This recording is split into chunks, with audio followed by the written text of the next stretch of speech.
Ayer discutíamos lo que sucede en Venezuela con venezolanas residentes en el Ecuador. Hoy lo haremos con alguien que reside en Venezuela. Así que damos la bienvenida a Blanca Mármol de León, ex magistrada del Tribunal Supremo de Justicia de Venezuela. Muy buenos días, doctora. Gracias por estar en los desayunos de 24 horas. Buenos días, gracias a ustedes por la comunicación. Ayer fue un día importante para Venezuela, sucedieron algunos actos. Quisiéramos oír de usted cómo fue, cómo se desenvolvió el día de ayer en Venezuela. Sí, el día de ayer lo podemos definir como un día de culto a la personalidad. Tomaron todo el día para hacer un desfile y unas celebraciones en una pretendida conmemoración por el primer año transcurrido después de la muerte de Chávez. Esa es una ceremonia, vamos a decir, una celebración que no se ha hecho aquí en Venezuela jamás, conmemorando la muerte de ninguno de los presidentes que hemos tenido. Fue un despliegue donde pasaron todas las misiones que tiene el gobierno, que a lo mejor ustedes ya saben que son personas subsidiadas por el gobierno, y además desfilaron los militares y con la presencia muy especial, debo señalar, de Raúl Castro, que aquí nadie quiere. Hubo también la presencia de Evo Morales y por supuesto, bueno, estaban en el presidium el Maduro y los demás miembros de su gobierno.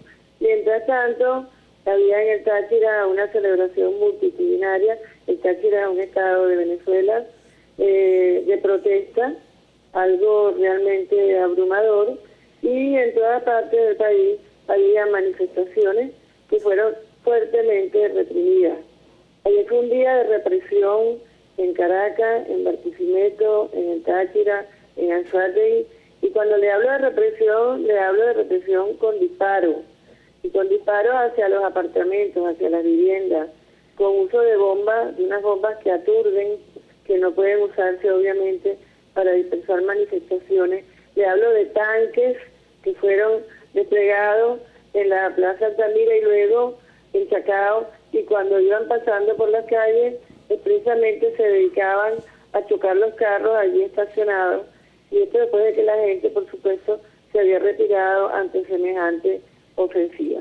En realidad nosotros estamos en una situación muy difícil de represión, sin control de ningún tipo, sin contemplaciones, como si se tratara de personas armadas, cuando son unas manifestaciones cívicas de venezolanos desarmados, porque este gobierno lleva un año sin que se haya podido comprobar su legitimidad, toda vez que los resultados electorales nunca fueron revisados como se solicitó por el Consejo Nacional Electoral y el Tribunal Supremo de Justicia, y además Maduro tiene una nacionalidad adicional a la venezolana, lo cual le prohíbe, de acuerdo con nuestra Constitución, ser presidente. En pocas palabras, él es un presidente ilegítimo y tiene un año allí, y además de eso, por si fuera poco, la ilegitimidad de origen, ahora tiene esta ilegitimidad de desempeño, empeñándose además en esta represión que le he referido. Y por si fuera además algo muy normal, él convocó a unas agrupaciones que llaman los colectivos, que son como unas... Doctora, yo quisiera aprovechar un poco su formación y su experiencia jurídica, porque es importante esto de la legitimidad. ¿Usted cree que la protesta de la sociedad venezolana pasa por la legitimidad de Nicolás Maduro como presidente o pasa por protestas en concreto? Absolutamente. Estas protestas comenzaron con los estudiantes por una presunta violación que habrían intentado hacer fuerzas del gobierno en Mérida. Después se fue sumando el resto de la población, porque por supuesto, como tú bien dices, hay muchas carencias. Estamos en una situación económica absolutamente deplorable. Nosotros estamos en un país quebrado. Ellos lograron quebrar la economía de Venezuela. Y además de eso tenemos un blackout informativo absoluto. Nosotros tenemos apenas, nos queda una emisora de radio donde podemos informar lo que es Radio Caracas Radio. Más nada, ayer nos pasaron todo el día la película sobre la vida de Chávez, esa que se llama Mi amigo Hugo, en cadena, y en realidad empezó por allí. Pero, por supuesto que eso incluye la ilegitimidad del presidente, porque él es un presidente con ilegitimidad de origen e ilegitimidad de desempeño, agravada ahora por esto que está haciendo. Doctora Mármol de León, usted ha sido magistrada, usted tiene una formación académica que pudiera eventualmente tener una especie de conexiones o de una plataforma para buscar una ayuda, tal vez una intermediación de otras personas, porque cuando hablamos de protestas o cuando la escucho decir que cuando habla usted de protestas habla de represión y cuando habla de represión habla de disparos hacia las viviendas, pues la situación es simplemente intolerable y parecería mentira que no exista la posibilidad de una salida pacífica. Ayer usted dijo que habían representantes, presidentes y representantes de otros gobiernos que seguramente no están de acuerdo que nadie dispare a las casas de otras personas, menos la fuerza estatal, la fuerza armada. ¿Cree usted que los visitantes de ayer tuvieron la oportunidad de darse cuenta de lo que sucede en realidad en Venezuela? Mira, yo lo dudo realmente, porque este es un gobierno que se especializa en disfrazar la realidad y, como te expresé antes, en ocultar la información. Es muy posible que se hayan ido sin entender lo que está realmente pasando aquí. Aunque yo pienso que es difícil porque es una situación en todo el país, pero sin embargo, yo misma, que estoy hablando contigo en este momento, tengo dificultad para saber lo que está pasando en la misma Caracas y en los otros estados, porque como te digo, nada más nos queda como recurso las redes. Nosotros nos enteramos básicamente por Twitter. Una de las teorías y de los discursos de Nicolás Maduro y que de alguna manera pues ha hecho eco en los funcionarios o en los políticos que tienen esa misma línea de pensamiento es la que la prensa inventa cosas. Esto es un ataque de la prensa. Incluso hay presidentes que se solidarizan con Nicolás Maduro, que esto trata simplemente del imperio, esto trata simplemente de fuerzas de ultraderecha que quieren desbaratar un gobierno de izquierda que le ha proporcionado al pueblo venezolano bienestar. ¿Usted conocía, sabía que esta es una de las teorías, uno de los discursos que giran alrededor del gobierno de Nicolás Maduro? Sí, claro que sí. Ellos se presentan como los salvadores, como los que prodigan el amor a los ciudadanos y han llegado al extremo de torturar a nuestros estudiantes detenidos. Aquí se detiene sin fórmula de juicio, sin orden judicial. La policía se lleva a las personas, nos enteramos después porque alguien toma una foto, manda un Twitter, aparece en 48 horas, después en la madrugada los llevan a los tribunales y los vemos sentados en los pasillos esperando que le hagan lo que ellos llaman una audiencia y un juicio, cosa que aquí no existe. Aquí no existe eso porque aquí nosotros tenemos jueces con miedo, nosotros tenemos jueces completamente sometidos, porque tienen miedo de ser destituidos y tienen miedo de ir presos también si no complacen al gobierno. No es verdad que es inventado lo que está pasando en Venezuela. Cualquier periodista que logre penetrar las barreras que existen para la información que venga, se dará perfectamente cuenta de hecho. Periodistas que han estado aquí, y probablemente ustedes lo saben, les han robado su equipo fotográfico, los han golpeado, se los han llevado detenidos, y eso es precisamente porque no quieren que salga la información tal cual es. La verdad es que aquí tenemos un gobierno que lleva ya 15 años en el poder y que la alternabilidad en las elecciones, que es la base de la democracia, no existe, porque Maduro es ilegítimo y él no puede estar allí. Y nosotros no hemos tenido la oportunidad de cambiar de gobierno, porque esta es una dictadura. Doctora, la última pregunta porque se me acaba el tiempo. Usted comenzó diciendo que lo que sucedió ayer fue un culto a la personalidad. Se trataba de un culto a la imagen de Chávez, a la imagen de Maduro, a la imagen del gobierno. ¿Qué nos quiso decir con eso? Quiero decir que aquí se están empeñados en deificar la imagen de Chávez. Aquí hay estatuas, hay fotos, hay afiches. En el desfile hubo una canción dedicada a él. Todo lleva a santificarlo. Lo presentaban no como el aniversario del entierro de Chávez, sino que decían que era el aniversario de su siembra, así la llaman. Y todo ellos lo quieren llevar a un seguimiento en base a la figura de Chávez. Es como una religión que están tratando de implantar en Venezuela, y eso desde Maduro hacia abajo. Todos lo hacen.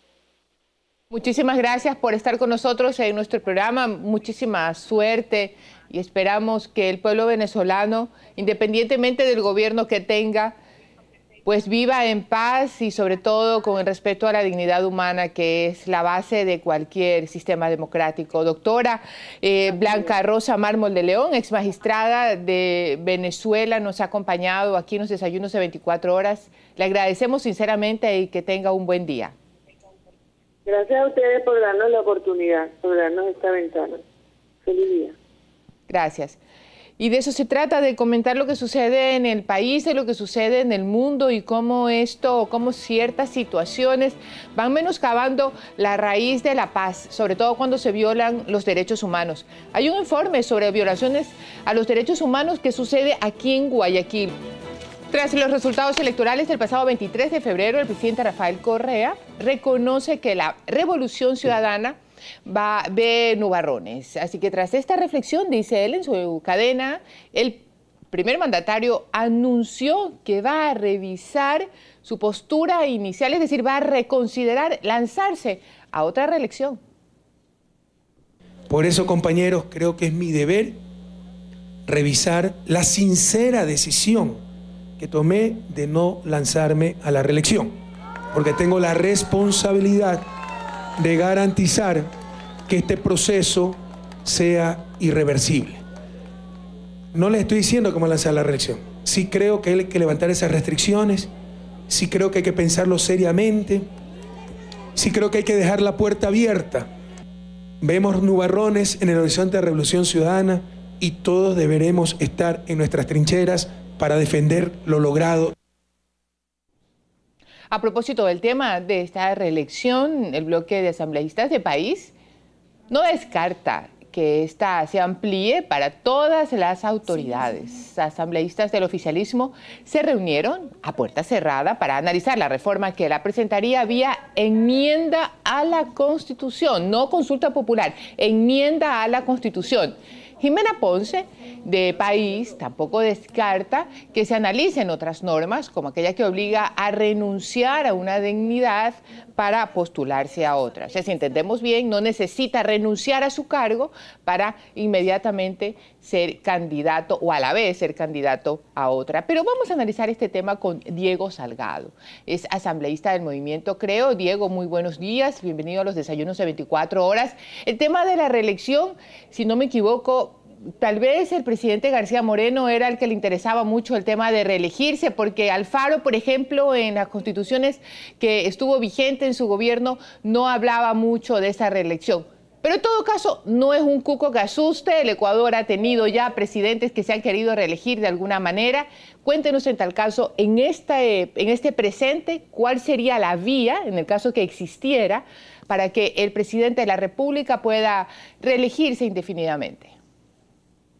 Buenos días, Mera Josefa, gracias por esta oportunidad. Así es, García Moreno, pero en la época moderna, también Daniel Ortega de Nicaragua y el señor Maduro, hoy en conflictos en Venezuela.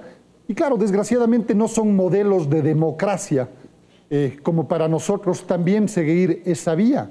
Desde mi punto de vista, el querer reelegirse indefinidamente no es sino otro golpe a la debilitada democracia ecuatoriana. Hay dos vías, sin embargo, para reformar la Constitución, el artículo 441 y el 442 de la Carta Magna. La 441 habla de la enmienda. en tanto y en cuanto no se modifique y no se altere la estructura fundamental del Estado y los elementos constitutivos del Estado.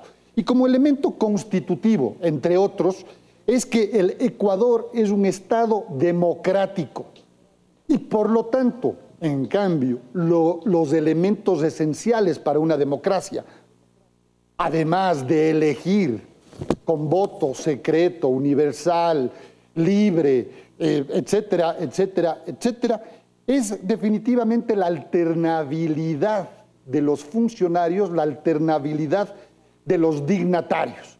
El señor presidente de la República en el 2017 va a cumplir 10 años de gobierno y además, dejando a un lado la Constitución, dejando a un lado la ciencia política, los conceptos académicos, preguntémonos, el señor Rafael Correa, 4 años más en el poder, o quién sabe cuántos más pretende, o pretenden sus amigos, ¿realmente beneficia a los ecuatorianos?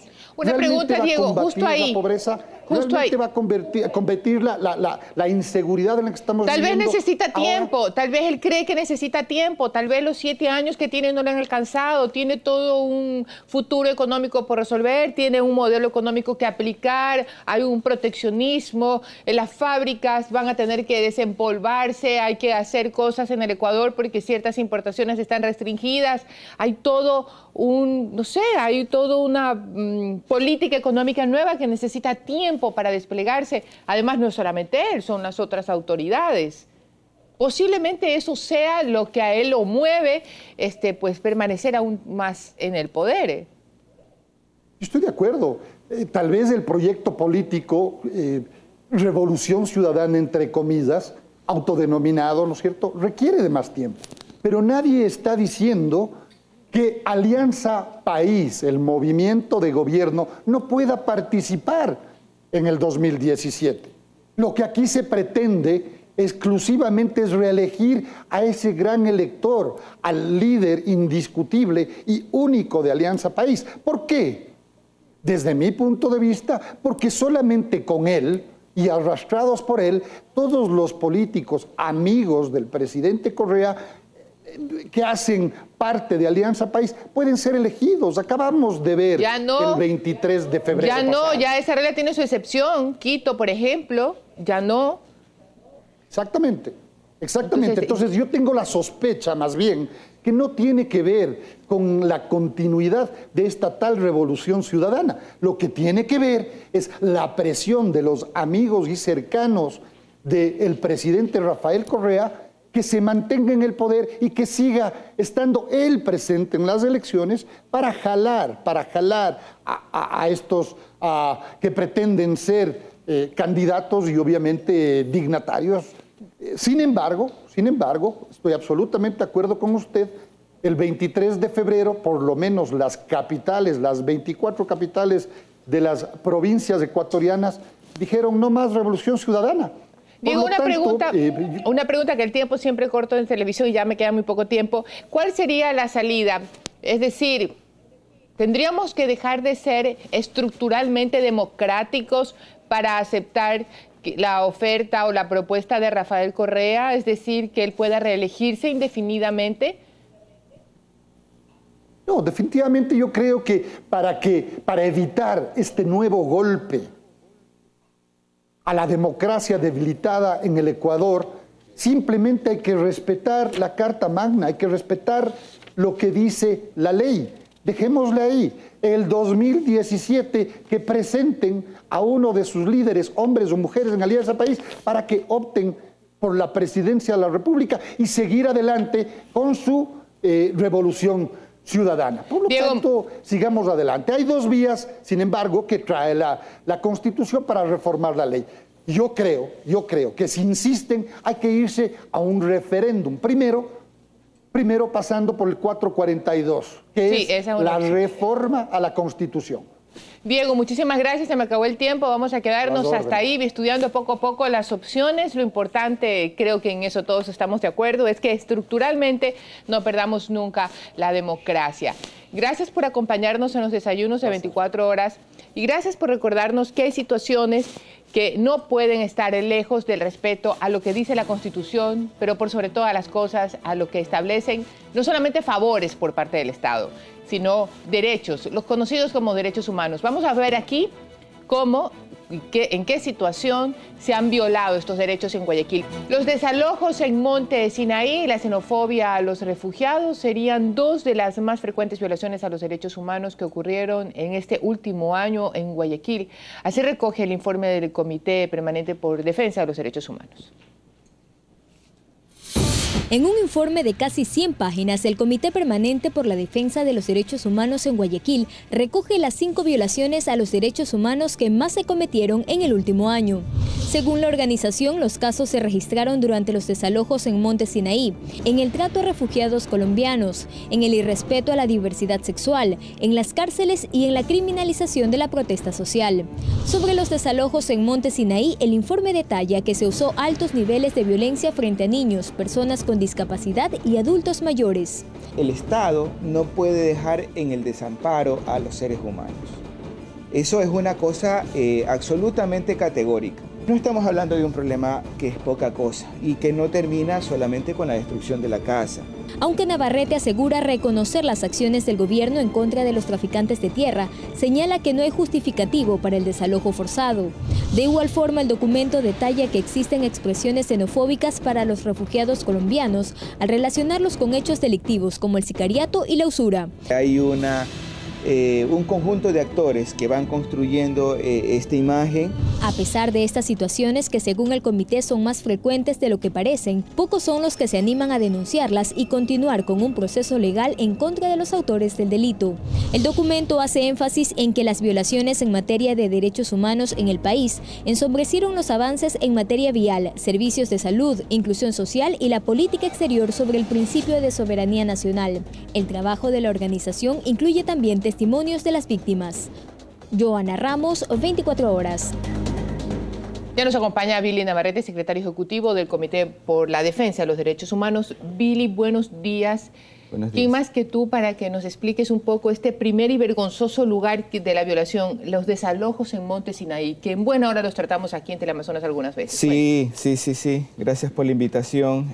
Antes de entrar en el detalle de lo que incluye el informe, quisiera señalar también de que nosotros como organismo de derechos humanos no negamos los avances que en algunos derechos han existido en este periodo 2013.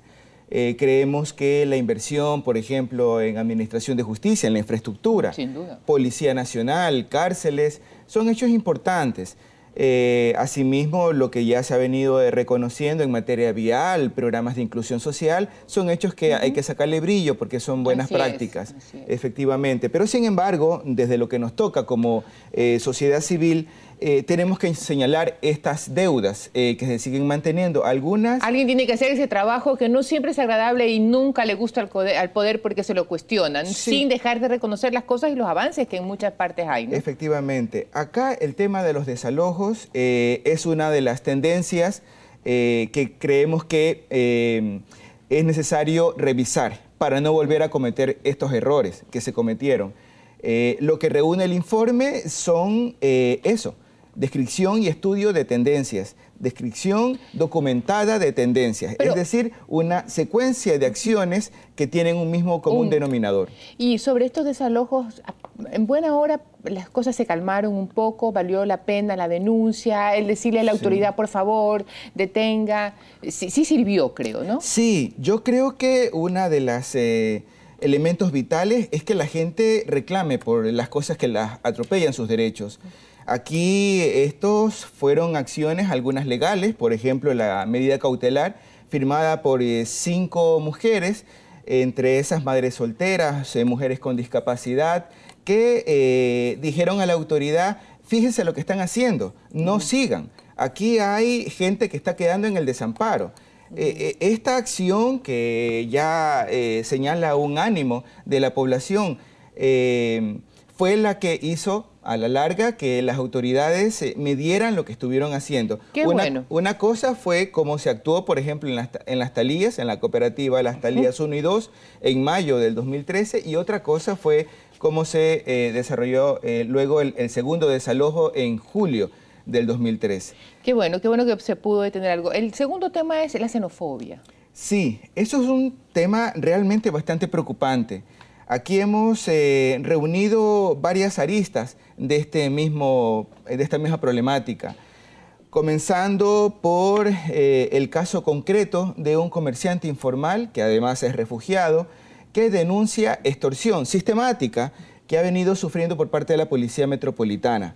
Esto ha sido judicializado, está en manos de la Fiscalía. Claro. Esto ya está en manos de la Fiscalía. Esperamos de que la Administración Municipal revise realmente lo que está significando. Y que la justicia le ponga un pare y un deténgase lo suficientemente fuerte. Sí, porque seguramente, esto lo tendría que ya confirmar la justicia, no es un hecho aislado. Seguramente esto, como usualmente ocurre en las tendencias, la particularidad refleja todo un colectivo. Una actitud.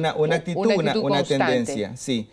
Luego están... Pero sí hay una vigilancia del sector justicia para que logre con una resolución pues dar por terminada esta tendencia. Sí, y sobre todo esto pasa más bien por el hecho de la persistencia de quien sufre la violación a derechos humanos. Lamentablemente, esa es la persona que tiene que denunciar y no sé de dónde sacar fuerza para seguir diciendo, por favor, deténganse. Efectivamente. Fíjese que aquí hay una naturaleza humana que tenemos que sacarle brillo, de coraje, de persistencia, de no dejarse doblegar por aquellos plazos, por aquellos procedimientos que a veces son intimidatorios. Esa es la santidad de las víctimas, como decimos, porque no sé de dónde le salen fuerzas, pero lo importante es seguir luchando. Y de los cuales los defensores de derechos humanos aprendemos diariamente, porque hay un coraje ahí y hay un acto, digamos, de ciudadanía plena ahí, en estos. El tercer punto, Billy, es esta animadversión, esta homofobia que todavía contra las personas que no son heterosexuales, gays en general, lesbianos, homosexuales. Sí, todavía parece mentira, pero que existe esto, ¿no? Sí, porque, bueno, se ha avanzado bastante bien. Yo creo que la sociedad ecuatoriana ha dado muestras de buena salud, digamos, al incluir. Vemos, por ejemplo, el desfile de la diversidad sexual en junio, que convoca a todos. El carnaval más importante que se desarrolla en la ciudad, más masivo, más diverso. Yo creo que ese es un buen elemento, porque una ciudad es eso, debería ser el reconocimiento de la diversidad plena.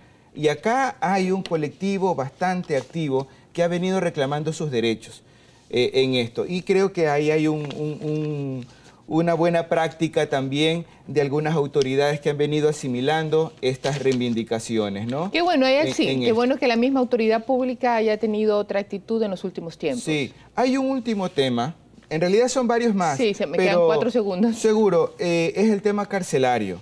Denunciamos aquí varios hechos, estas no son cosas,